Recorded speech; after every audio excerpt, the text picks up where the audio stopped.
Ok, bueno, vamos a comenzar con las patologías más fáciles que hay, que son las patologías a nivel de los vasos sanguíneos, ¿cierto? Hablemos de la vasculitis. El sufijo itis significa inflamación. Entonces, donde ustedes, todo lo que usted vea que termina en itis, pues es un proceso inflamatorio. Y ahora, lo que tengo que ver, ¿qué se está inflamando? Pues es el prefijo. En este caso, vascul, que significa vaso sanguíneo. Entonces, la vasculitis es un proceso inflamatorio a nivel de los vasos sanguíneos. Cualquier tipo de vaso sanguíneo, puede ser arterial, puede ser venoso, el vaso sanguíneo. Existen diferentes causas de vasculitis. Por ejemplo, existen las vasculitis traumáticas, cuando nosotros nos damos un golpe fuerte, una caída, un golpe fuerte, que se nos pone la zona se pone roja, que se inflama. Pues esa inflamación de la zona no es más que la respuesta a la inflamación del vaso sanguíneo, ¿cierto? Existen otras vasculitis traumáticas, por ejemplo, ocasionadas por las venopunciones, ¿sí? Cuando ya una cánula, un yelco, lleva mucho tiempo dentro de una vena, hay que cambiar la vena precisamente porque en reacción a ese cuerpo extraño que vendría siendo el yelco, que vendría siendo la cánula, ¿sí? El vaso se inflama. Y en algunas ocasiones hasta se extravasa el líquido, el contenido que está pasando. Eso es una vasculitis. La vasculitis que vamos a ver acá es una vasculitis de origen autoinmune. ¿Qué significa un proceso? Cualquier proceso autoinmune. ¿Qué significa? Que el sistema inmunológico del cuerpo de ese paciente no está, óiganlo bien, no está reconociendo las células, en este caso del vaso sanguíneo, como normales y las ataca, ¿sí? Las ataca. ¿Cómo es el proceso inmunológico para que podamos entender cómo es el proceso inmunológico? Entonces, a nuestro cuerpo normalmente, no estoy hablando exclusivamente del proceso autoinmune, cualquier proceso inmunológico, a nuestro cuerpo ingresa un antígeno. ¿Ese antígeno qué es? Pues es un agente externo o interno que es capaz de desencadenar una respuesta inmune. Un ejemplo de un antígeno, un virus, un hongo, un parásito, una bacteria, un alimento, ¿sí? Un alimento que nosotros seamos alérgicos, el polen de las flores, una sustancia química, cualquier sustancia de esas es un antígeno, ¿cierto? Ese antígeno entra al cuerpo e inmediatamente el sistema inmune de la persona se da cuenta que ingresó un cuerpo extraño, ¿sí? E inmediatamente envía una línea de defensa, ¿sí? Que dependiendo del microorganismo, esa línea de defensa, pues en términos generales, son los glóbulos blancos. Y dentro de esos glóbulos blancos, pues principalmente los neutrófilos o los linfocitos, ¿sí? ¿Qué hacen estas células? Atacan al antígeno. ¿Qué hacen? Lo fagocitan. ¿Sí? Lo fagocitan, ¿verdad? Entonces, fagocitosis, ¿verdad? ¿Qué sucede? Que en algunas ocasiones este proceso de fagocitosis no se lleva a cabo. O sea, el glóbulo blanco engloba el antígeno, pero no lo destruye, no lo mata. Entonces, el glóbulo blanco se da cuenta que no pudo destruir al neutrófilo, al antígeno, y va y se lo presenta a una célula que se llama linfocito T. Linfocito T. ¿Sí? Va y le presenta el antígeno al linfocito T. El linfocito T coge ese antígeno, ¿sí? El glóbulo blanco suelta ese antígeno y lo coge el linfocito T, y el linfocito T va y se lo presenta a otra célula que se llama el linfocito B, B de vaso. Va y se lo presenta al linfocito B, ¿cierto? Y el linfocito B en respuesta, o sea, él se transforma en una célula que se llama célula plasmática. ¿Qué hace esa célula plasmática? Producir una sustancia que se va a llamar anticuerpo. ¿Sí? Y de repente ustedes han escuchado eso, que el anticuerpo, les mandan a medir anticuerpos de, ¿sí? En los sitios de práctica les mandan a decir que haga titulaciones de anticuerpos para hepatitis B. O sea, lo que están midiendo son los anticuerpos que hay contra la hepatitis B, para saber si la persona está protegida contra la hepatitis B. ¿Sí? ¿Qué hace ese anticuerpo? El anticuerpo entonces se une con el antígeno y se produce una reacción antígeno-anticuerpo. Nosotros tenemos varios tipos de anticuerpos, ¿no? ¿Cómo vamos a llamar estos anticuerpos? Inmunoglobulinas. Las vamos a llamar inmunoglobulinas. Entonces nosotros tenemos varios tipos de anticuerpos, o sea, varios tipos de inmunoglobulinas. Tenemos una IgA, una IgD, una IgE, una IgG y una IgM. La IgA la encontramos en secreciones naturales. ¿Sí? ¿Cuál es la principal secreción natural? Pues la leche materna. Esto es lo que la mamita le pasa al niño cuando el niño está lactando. ¿Sí? Eso es lo que le pasa, ¿verdad? Que todavía los laboratorios, las casas farmacéuticas que hacen estas leches maternizadas no han podido sintetizar. Por eso hablo de leche maternizada.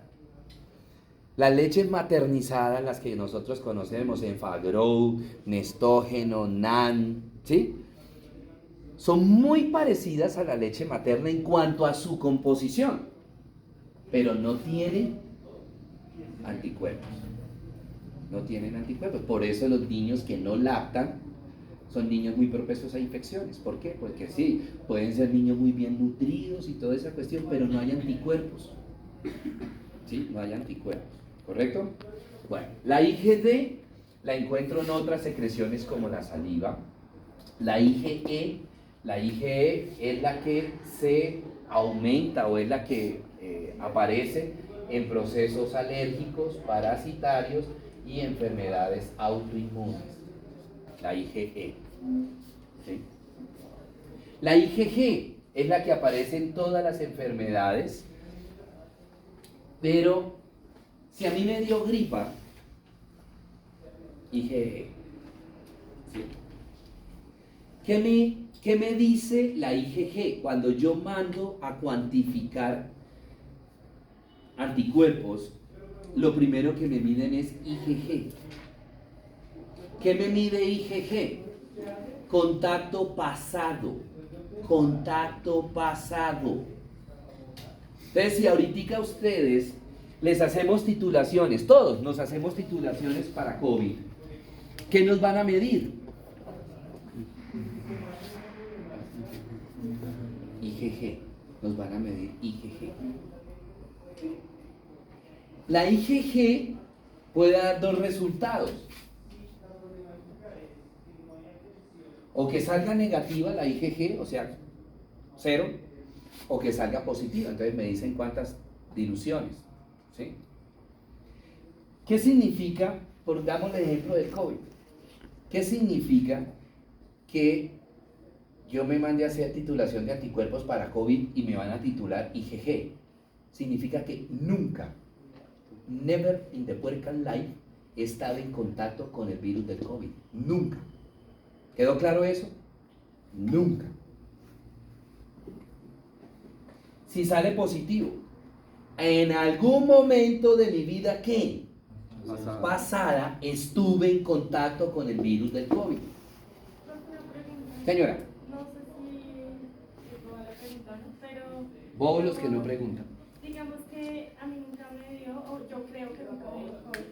Si me dan una prueba del IgG por haber estado vacunada, por eso, ¿aparece algo o eso no tiene nada que ver? Me aparecen las titulaciones, pero ya le digo de cuál, que me reportan que estoy protegido. ¿Sí? Que estoy protegido. ¿Quedó claro IgG? ¿Qué significa cuando yo recibo una prueba de cualquier cosa con IgG?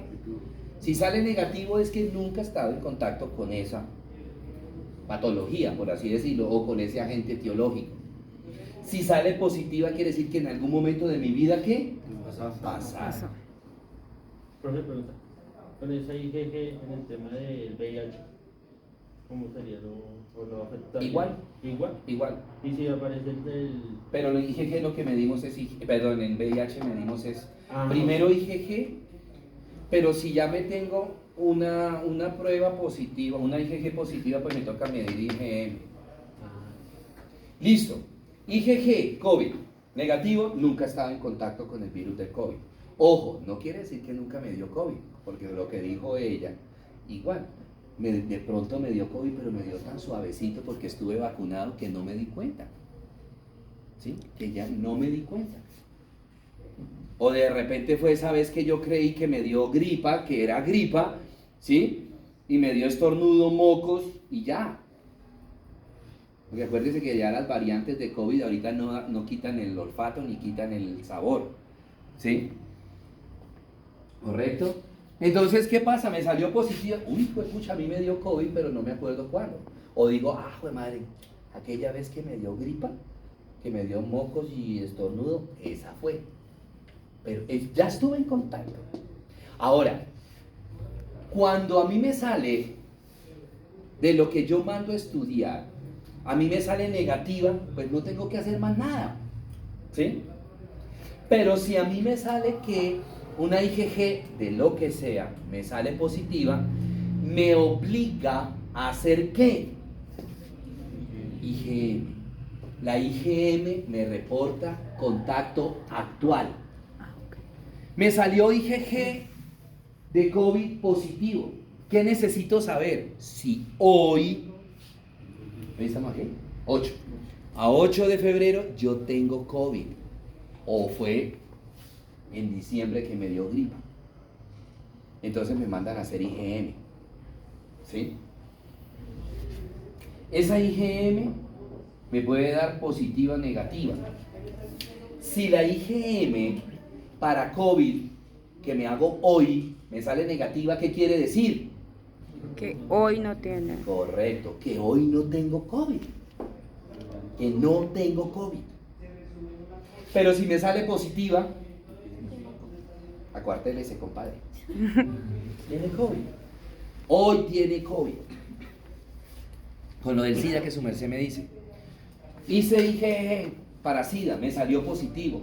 Bueno, yo ya sé que tiene SIDA. ¿Sí? ¿Por qué? Porque el SIDA no se cura. Entonces, no mando a hacer IgM. ¿Por qué? Porque yo ya sé.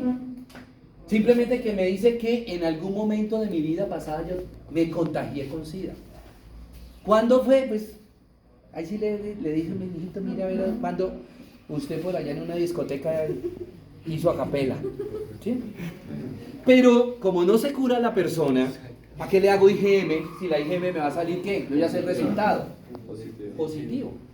¿Qué tengo que mirar ahora? En este caso del SIDA. ¿Cómo está la fase? ¿En qué fase del SIDA está el paciente? ¿Sí? Entonces le mando a cuantificar linfocitos T, CD4, que son los específicos para SIDA.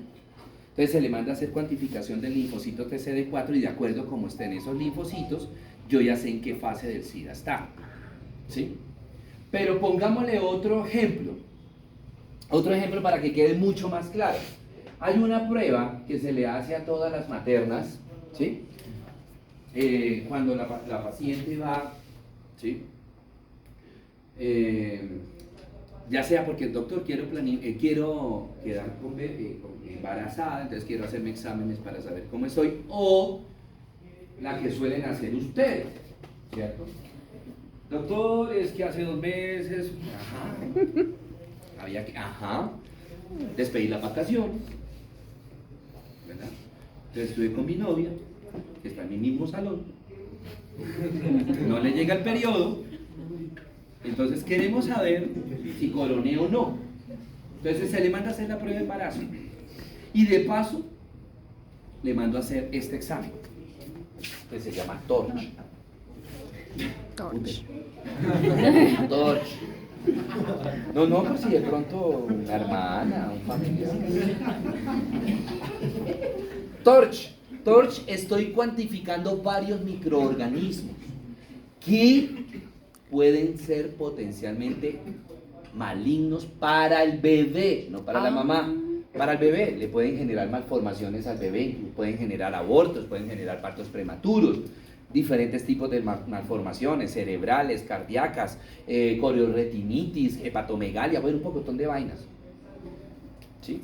Entonces, ¿qué me está midiendo Torch? Toxoplasmosis, rubeola, citomegalovirus, herpes. Entonces uno manda Torch y me van a reportar IgG para toxoplasma, IgG para rubeola, IgG para citomegalovirus, IgG para herpes. Me reportan eso. ¿Sí? IgG. Pongámosle que salió negativo, negativo, negativo, positivo. La IgG. Entonces yo ya sé que esa paciente nunca ha estado en contacto con el virus de la rubeola, nunca ha estado en contacto con el citomegalovirus y nunca ha estado en contacto con el herpes, pero que en algún momento de su vida ella estuvo en contacto con el Toxoplasma gondii, que es un parásito que por lo general está en los felinos. ¿Sí? ¿Qué necesito yo saber ahora? ¿Qué necesito en esa paciente? En esa que su merced llevó muy amablemente acompañando. ¿Qué necesito saber yo ahora? ¿De qué? De la toxoplasmosis. O sea, yo necesito saber si hoy ella tiene toxoplasmosis. ¿Sí? Entonces le mando a cuantificar IgM antitoxoplasma, solo antitoxoplasma. No le mando los otros que salieron negativos. Van a salir negativos. ¿Sí? Entonces le mando IgM antitoxoplasma. Me puede reportar negativo. ¿Qué quiere decir? Que hoy día esa paciente, ¿sí? La señora de Eddie no tiene toxoplasmosis. Eddie es un amigo ahí de... No tiene toxoplasmosis. Hoy día no tiene toxoplasmosis. Pero si a esa paciente la IgM le sale positiva, quiere decir que hoy día tiene toxoplasmosis. Y me toca ¿qué? Tratarle esa toxoplasmosis, porque donde yo no se la trate, el niño puede, primero que puede abortar, o el niño puede venir con malformaciones físicas, malformaciones cerebrales, ciego, convulsionar el niño, que nazca con el hígado grande, que nazca, que le falte un bracito, que le falte una pierna. Entonces, ahí es donde en medicina hablamos riesgo-beneficio, porque ustedes van a decir, pero profe, está embarazada y a una embarazada no se le puede dar casi medicamentos. Sí, pero si yo no le pongo medicamento, es preferible darle tratamiento a ese bebé, pues para la paciente no hay problema, es para el bebé, y que miremos, estemos controlando a ver qué efectos me puede generar el tratamiento, o que el niño lo aborte, o que el niño venga con malformaciones, que venga con hidrocefalia, que venga con el corazón grande. ¿Qué es preferible? Se le pone el tratamiento. Eso se llama riesgo-beneficio. El riesgo de los efectos secundarios del medicamento versus el beneficio que se le va a otorgar al paciente. ¿Sí? ¿Quedó claro esto? Sí, señor. ¿Hay alguna pregunta? Muy bien. Entonces él me produce, en el caso de me produce un anticuerpo, y eso es como una pelea. ¿Sí? Para mí el anticuerpo es el ejército de un país, y el antígeno son los ladrones o la guerrilla, lo que ustedes quieran. ¿Qué puede pasar acá? Si la cantidad de anticuerpo es muy alta y la cantidad de antígeno es baja, si la cantidad de ejército es bastante, hay muchos soldados, mucha policía y hay poquitos guerrilleros, ¿qué creen ustedes que pasa? Pues que el ejército controla el ataque de la guerrilla, que el anticuerpo controla y destruye el antígeno, y es cuando la persona no se enferma, no se enferma. Pero veamos lo contrario, que la cantidad de anticuerpos es poca, pero el antígeno es mucho, es cuando nos enfermamos.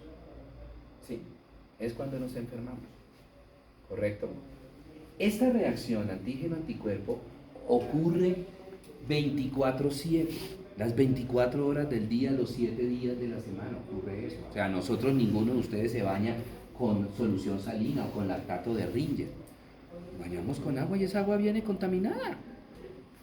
¿Sí? Viene con microorganismos que el sistema inmunológico ataca y por eso no nos enfermamos. En las comidas, en el ambiente, no solamente allá, acá también, en este salón, hay microorganismos, nosotros tenemos virus las 24 horas del día. Simplemente que tenemos un buen sistema inmunológico y evita que nos enfermemos por eso, porque se va a producir mucho anticuerpo. ¿Ok? Eso es lo que sucede. Ahora, esto ocurre normalmente, les decía, en cualquier tipo de reacción inmune. Les estoy poniendo ejemplos de que el agente agresor está ¿en dónde? ¿Afuera de quién? De mi cuerpo. Afuera de mi cuerpo. ¿Sí? En las enfermedades autoinmunes, ¿verdad? El cuerpo no reconoce, las células sanas del cuerpo no las reconoce como propias del cuerpo, ¿sí? Sino que las ve como un agente externo, los ve como un agente agresor y lo ataca. En las enfermedades autoinmunes, el sistema inmunológico se está matando el mismo al cuerpo del paciente, lo está matando, lo está destruyendo, ¿sí? Entonces, en el sistema, en las enfermedades de origen autoinmune, el antígeno sería una célula del cuerpo, llámese una neurona, llámese una célula hepática, llámese una célula pancreática, llámese una célula vascular, llámese una célula muscular, llámese como se llame, y lo está atacando. Todo esto ocurre y lo ataca. Y empieza a destruirse, ¿qué? Pues la célula sana se empieza a destruir. Pongámosle nombre en la vasculitis. La célula sana es la del vaso sanguíneo, del endotelio vascular, de la capa muscular, de la capa serosa. Y el sistema inmunológico lo empieza a atacar y lo empieza a destruir. ¿Y qué le pasará si el sistema inmunológico produce un anticuerpo que destruya las células sanas del vaso sanguíneo? ¿Qué les pasará a ese vaso sanguíneo? Se va a dañar.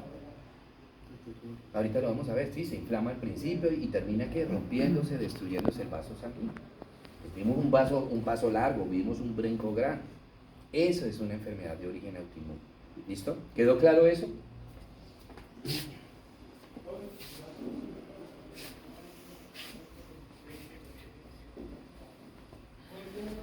Entonces prácticamente ya vimos la vasculitis.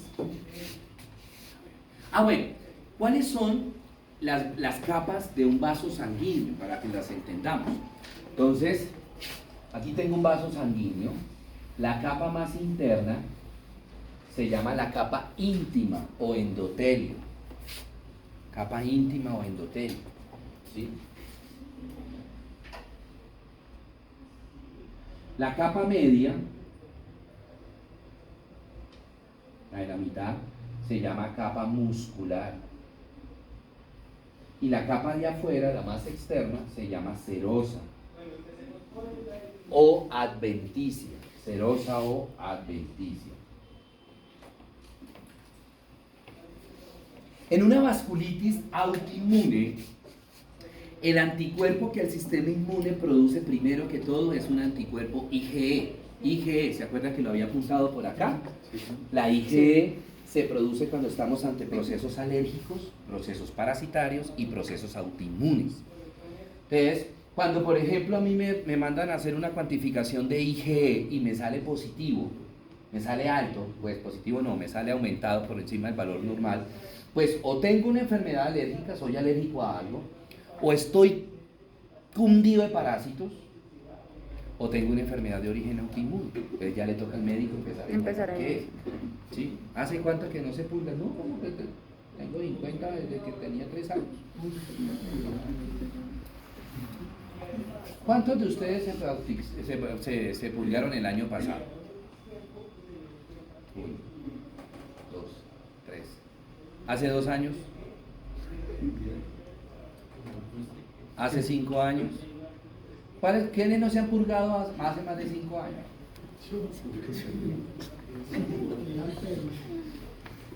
Es zoológico que deben entender también.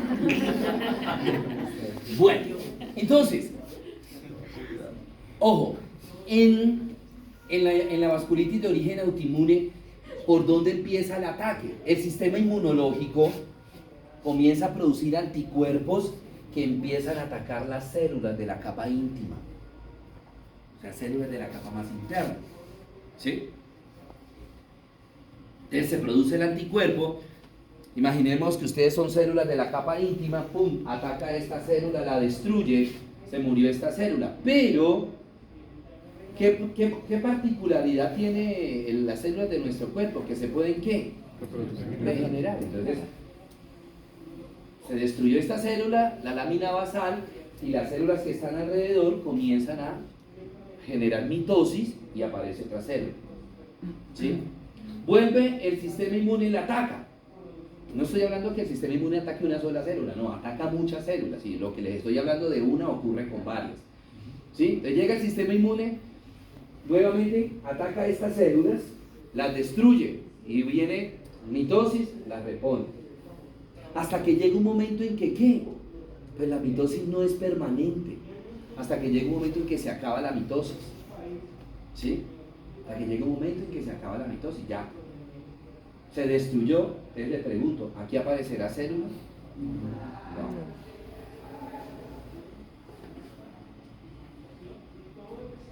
¿Qué le empezó a pasar ahí a ese vaso? Que hay una parte del endotelio que ya se destruyó. Y el problema es que no solo se sigue destruyendo acá, sino que empieza el ataque en otras partes del endotelio. Inicialmente había empezado por acá y luego destruyó y continúa por acá, por acá. ¿Qué pasa acá? Entonces que la sangre se empieza a ¿qué? Una parte de la sangre que estaba pasando por el vaso sanguíneo, aquí, esta es la luz del vaso sanguíneo, acá va circulando sangre.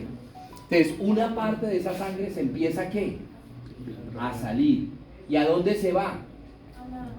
A la capa media o a la capa muscular. ¿Sí? Es normal que en la capa media haya sangre. ¿Y qué hace esa capa media? Pues también destruir acá. Destruye acá. Y si a esto le agregamos que ya no solamente la sangre está destruyendo fibras musculares, sino también el propio sistema inmunológico, ¿qué empieza a pasar? A destruirse en las fibras musculares del vaso sanguíneo. Y recuerde que por acá siguió el ataque, ¿no?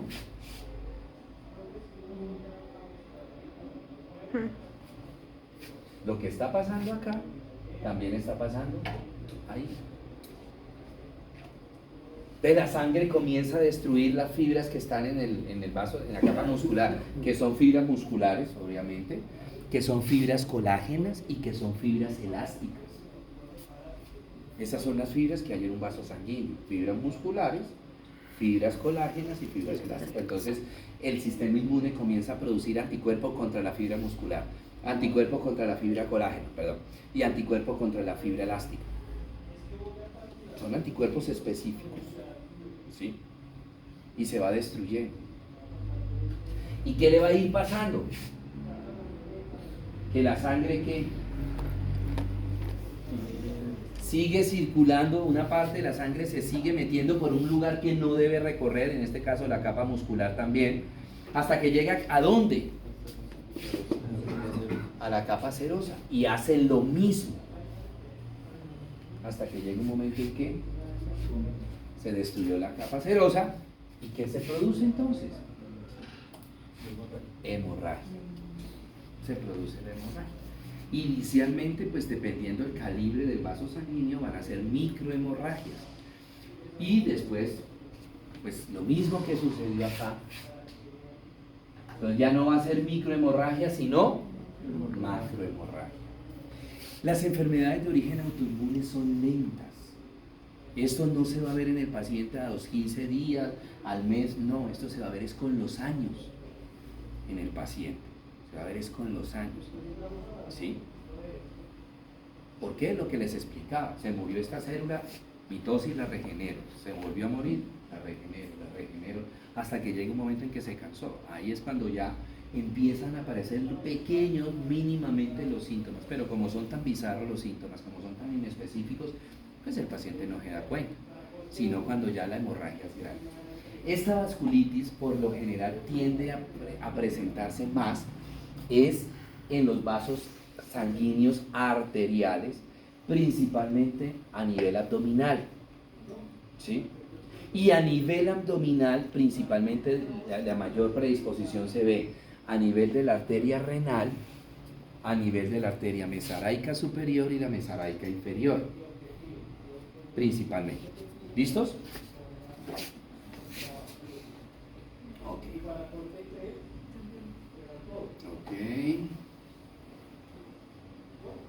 Vasos Una sanguíneos. preguntita, o sea, digamos, cuando hay un trauma o algo que no se corta, funciona igual, ¿no? Sería como un proceso de cicatrización de Sí, la piel. sí. Aquí simplemente es que en el sitio donde se rompió el vaso empiezan a migrar plaquetas para ir tapando el hueco, y formar el coágulo. Bueno, ¿cuáles son los síntomas? Pues miremos los de la columna izquierda, son síntomas muy inespecíficos: fiebre, pérdida ponderal de peso, malestar general, debilidad, dolores de cabeza, dolores musculares, dolor abdominal. Con eso, ¿será que yo le puedo decir a un paciente, oiga, usted tiene una vasculitis? No. Le puedo decir, usted tiene una gripa. ¿Sí? Fiebre, malestar general, debilidad, dolor de cabeza, dolor muscular. Bien, una gripa. Pero cuando ya el compromiso se localiza y avanza a nivel principalmente de la arteria renal, el paciente, además de estos síntomas, comienza a presentar los síntomas propios de la vasculitis renal. ¿Sí? Entonces, ¿qué pasa? Se está extravasando la sangre. Ahora imaginémonos que esta es la arteria renal. Aquí queda el riñón. ¿Le va a llegar la misma cantidad de sangre al riñón? No. Entonces ya no le va a llegar la misma cantidad de sangre al riñón, ¿sí? Y entonces el riñón va a funcionar bien. No, porque el riñón necesita ¿qué? Oxígeno. Y como no le está llegando la cantidad adecuada de sangre, pues el riñón entra en hipoxia.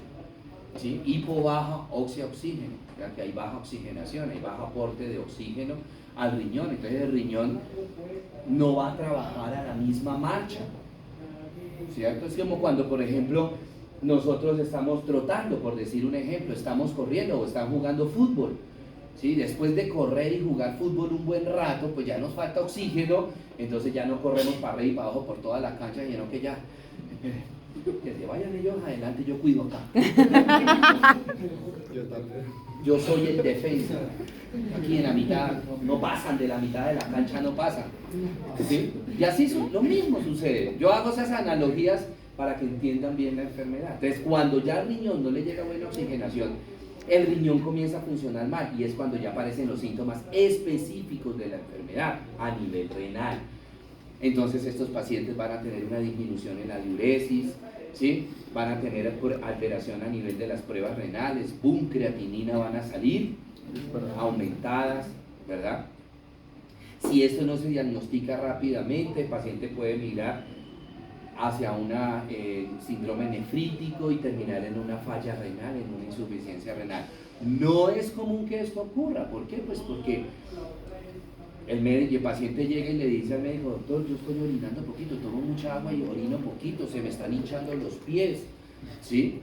Pues el médico empieza de menos a más, o sea, el médico de una vez no va, pues yo no pensaría de una vez en una vasculitis de la arteria renal, entonces yo le mando a hacer exámenes, un examen de orina, le mando a hacer un boom, una creatinina, listo, me salieron mal.